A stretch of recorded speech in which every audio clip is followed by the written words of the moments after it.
Assalamualaikum warahmatullahi wabarakatuh.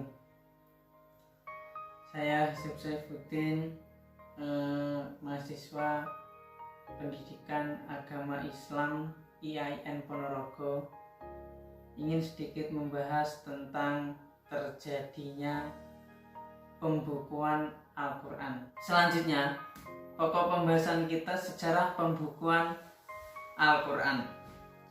Dimulai dari masa Nabi Muhammad SAW.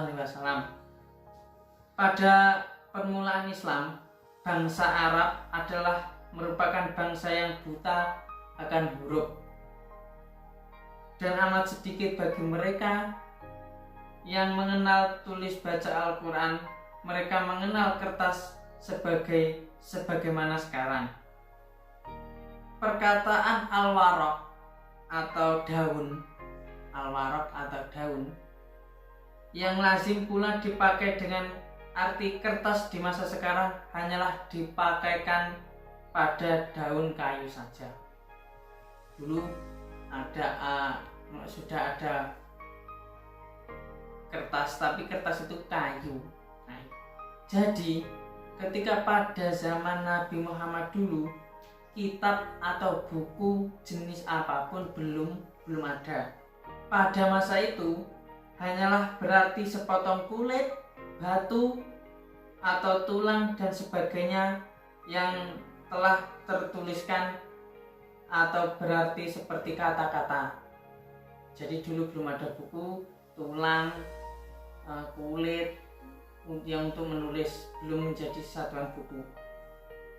Kemudian pada masa sahabat Abu Bakar radhiyallahu anhu, setelah Rasulullah SAW wafat, sahabat Ansor dan Muhajirin sepakat menunjuk Abu Bakar menjadi khalifah yang pertama.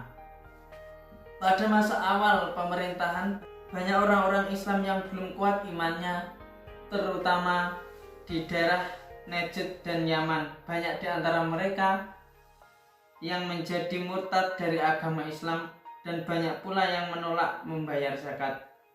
Maka terjadilah salah serta orang yang mengaku dirinya menjadi nabi. Di zaman ini juga terjadi perang yang terkenal, antara lain perang Yamamah, yaitu perang tentara Islam yang ikut terdiri dari para sahabat dan kebanyakan hafid Al-Quran. Mereka gugur dalam medan pertempuran sebanyak 70 syuhada. Oleh karena itu, sahabat Umar bin Khattab khawatir akan semakin bertambahnya para hafid yang gugur dalam medan peperangan dan mengakibatkan lenyapnya Al-Quran. Maka Umar bin Khattab membicarakan hal ini dan datang kepada Khalifah Abu Bakar. Umar berkata kepada Abu Bakar sebagai berikut: "Saya khawatir akan gugurnya para sahabat yang lain dan peperangan selanjutnya, sehingga banyak ayat-ayat Al-Quran itu perlu dikumpulkan menuju masa Khalifah Utsman bin Affan." Al-Quran pada masa Utsman bin Affan ini tetap masih dalam keadaan demikian itu, yang tadi di kayu, di tulang, di kulit. Al-Quran di masa Khalifah Utsman bin Affan sudah dalam keadaan ditulis dalam satu naskah yang lengkap di atas lembaran-lembaran yang serupa ayat-ayat dalam satu surat tersusun menurut tertib yang ditunjukkan oleh Nabi. Lembaran-lembaran itu digulung dan diikat dengan benang, disimpan oleh mereka. Pada masa pemerintahan Utsman bin Affan, pemerintahnya telah sampai ke Armenia, Azerbaijan di sebelah timur, dan di Tripoli di sebelah barat. Dengan demikian, katakanlah kaum muslimin pada waktu itu telah terpencar ke Mesir, Syria, Irak, Persia, dan Afrika.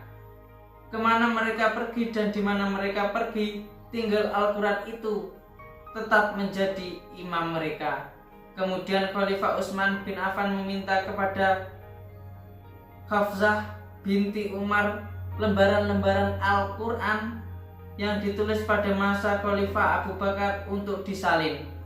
Oleh Utsman dibentuklah kepanitiaan untuk menyalinnya dengan anggota sebagai berikut: Zaid bin Sabit sebagai ketua, dan sebagai anggota Abdullah bin Zubair, Sa'id bin As, Abdurrahman bin Kharij bin Hashim. Maka dikerjakanlah oleh panitia tersebut sebagaimana yang telah ditugaskan kepadanya. Dan setelah selesai, maka lembaran-lembaran Al-Quran yang telah dipinjamkan dikembalikan lagi pada Hafsah. Al-Quran yang telah dibukukan dinamai dengan mushaf. Al-Quran yang telah dibukukan dinamai dengan mushaf, dan oleh panitia ditulis sebanyak 5 buah. Pada zaman itu ditulis sebanyak 5 buah.